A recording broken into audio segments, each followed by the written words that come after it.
China's shipbuilding industry has experienced a dramatic rise over the past 2 decades, with the China State Shipbuilding Corporation, or CSSC, emerging as the world's largest shipbuilding conglomerate.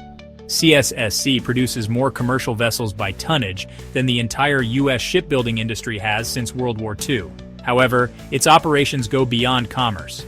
CSSC is a key enabler of China's naval modernization under its military-civil fusion strategy, which integrates civilian and military production. China's shipyards, especially dual-use facilities, blur the lines between commercial and military shipbuilding, leveraging foreign investments and technology transfers to accelerate the People's Liberation Army Navy's rapid expansion. This has significant geopolitical implications, as China's Navy is on track to deploy a 425-ship fleet by 2030. Surpassing the U.S. Navy in total warship count. CSIS classifies 307 active Chinese shipyards from 2019 to 2024 into 4 tiers based on their ties to China's military-industrial base. Tier 1, which is very high risk, directly builds warships for plan, with 12 shipyards producing 17% of China's total ship output. Tier 2, which is high risk, includes CSSC-owned shipyards, primarily building commercial ships, but maintaining close military ties, with 23 shipyards accounting for 23% of output. Tier 3, which is moderate risk, consists of other state-owned shipyards that could be mobilized for military use, with 46 shipyards producing 24% of output. Tier 4, which is lower risk, involves private or foreign-owned shipyards with limited documented military involvement, but still under Chinese state oversight, comprising 226 shipyards and 36% of output. Foreign buyers account for 75 to 76% of production at Tier 1 and Tier 2 shipyards, indirectly financing China's military expansion. Notably, Taiwan, Japan, and U.S. allies like France, Greece, and Singapore are among the top purchasers of Chinese-built commercial ships. Foreign firms and investors are unintentionally subsidizing China's naval modernization through several key avenues. First, there's ship orders.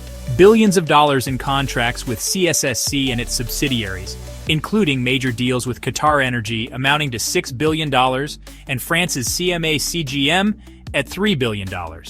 Then we have technology transfers. Chinese firms acquire critical dual-use shipbuilding technology via licensing agreements and joint ventures with companies from France, Germany, Japan, South Korea, and Finland.